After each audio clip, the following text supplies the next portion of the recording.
Okay, so today we're going to figure out how to determine who is being reduced and who's being oxidized, who the reducing agent is, and who the oxidizing agent.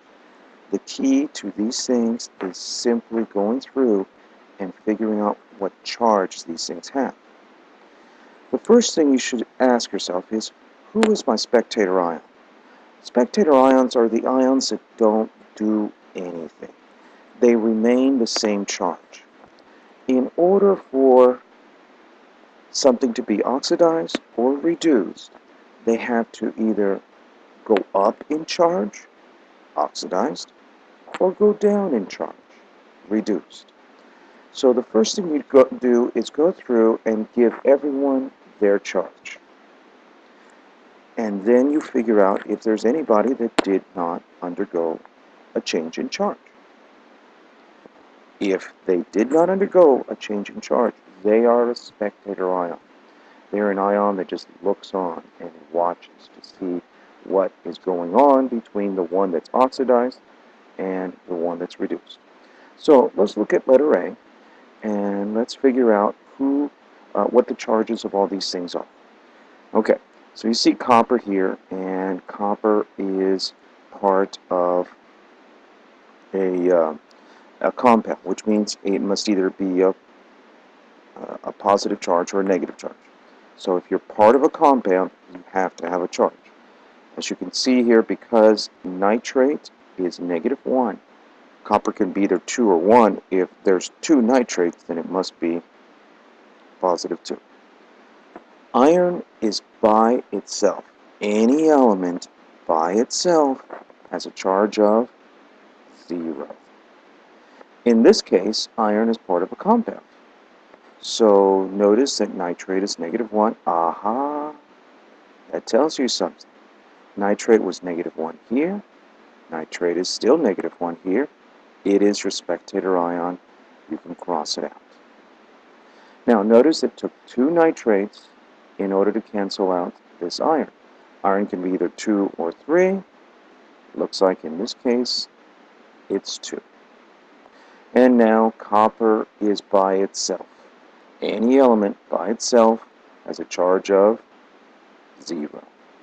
0. Okay, so we need to find the answers to these questions. First of all, you must understand the answers to the questions will always be found on the reactant side. Somebody's charge went down, somebody's charge went up. Let's see, copper goes from +2 to 0. That's definitely going down on a number line. Which number line? I'm talking about this number line. Negative +2, +1, 0, -1, -2. Alright, so what's happening? Copper is going from +2 down to 0. It is being reduced. So what you want to do is put down copper +2. That's the one that was reduced. That's the species that was reduced. Iron goes from 0 up to +2. So it is being oxidized. Its charge is going up. So you don't have to put the 0. It's probably safe to put the 0. That'll help you avoid any mistakes, and it's absolutely all right. If any chemistry teacher sees a 0 there, they're not going to count it wrong. All right. As far as a reducing or oxidizing agent, here's what you remember. Opposite agent. So if you're reduced, you're the opposite agent. You're not the reducing agent, you are the opposite agent. You are the oxidizing agent. Why? Because copper caused iron to be oxidized. Iron, therefore, caused copper to be reduced.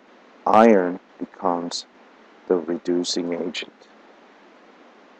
So, if you're reduced, you are the oxidizing agent.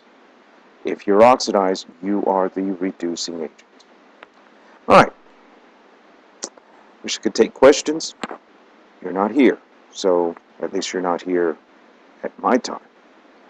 You're here virtually. Okay, so let's go on and do another one here. Hydrogen.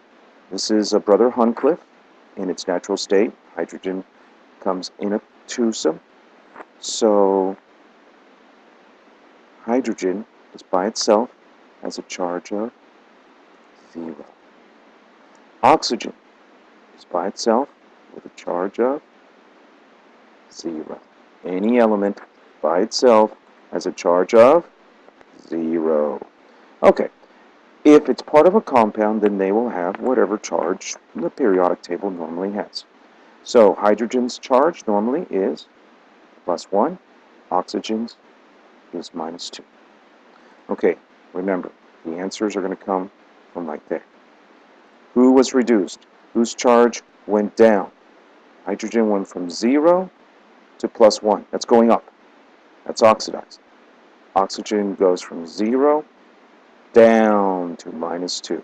So oxygen is our answer. So write it just as it is there. And because it was reduced, that means it was the oxidizing agent. All right, then the opposite must be true. Hydrogen goes from 0 up to +1. And if it was oxidized, it must have been the reducing agent. All right, let's go to letter C. Brother Huncliffe. Bromine by itself has a little twosome there. Okay, and it's by itself. It's in its natural state. So it has a charge of 0. Sodium is part of a compound, so it's going to attain its normal charge. Sodium is +1. Oxygen, iodine is -1. Okay, when you have 3 elements like this, odds are somebody is going to play the role of a spectator ion. We won't know for sure until we figure out the charges on these guys right here. All right, sodium is +1 when it's part of a compound. There it is. Sodium goes from +1 to +1. It does not do anything. -1, and bromine here is -1. And iodine, when it's by itself, is one of the brother Huncliffes. So it has a charge of 0. All right, whose charge went down? Bromine goes from 0 to -1. That's it. That's it. Remember, our answers come from the reactant side. So, reduced, and the opposite agent, it is the oxidizing agent. Br2, 0, Br2, 0. Okay. So that means this must be the answer. And is it? Let's see. It goes from -1 to 0. Yep, that's going up. It's going up. So, I, -1, opposite agent, -1. Let's try the last one. Mercury can be either 1 or 2. If it's 1, it's going to have a little 2 here. But it doesn't have a little 2 here, so it must be just plain old mercury 2. Oxygen is -2. This is a compound, so there's going to be charges. It's only when it's by itself that it has a charge of 0. Well, here it is. Notice it's by itself. Notice there's not a 2 here. That's because mercury is not a brother Huncliffe. It's not one of the 7 elements that in their natural state comes as a twosome. So it's just going to be mercury, 0, and oxygen, 0. All right, so mercury goes from +2 down to 0. It is being reduced. So you put mercury +2, which means that the opposite agent is the oxidizing agent, +2. Oxygen goes from -2 up to 0. So it is being oxidized. Oops. O to 0, opposite agent, O to 0. That's pretty much it. You're pretty much going to have synthesis or double replace or synthesis reactions, which you'll learn about synthesis reactions later. This is synthesis. Uh, these are single replacement reactions. Single replacement. Single replacement. And these are decomposition. So those are the ones that pretty much follow these rules. We're not going to get real tricky with these things. So this is pretty much it for now.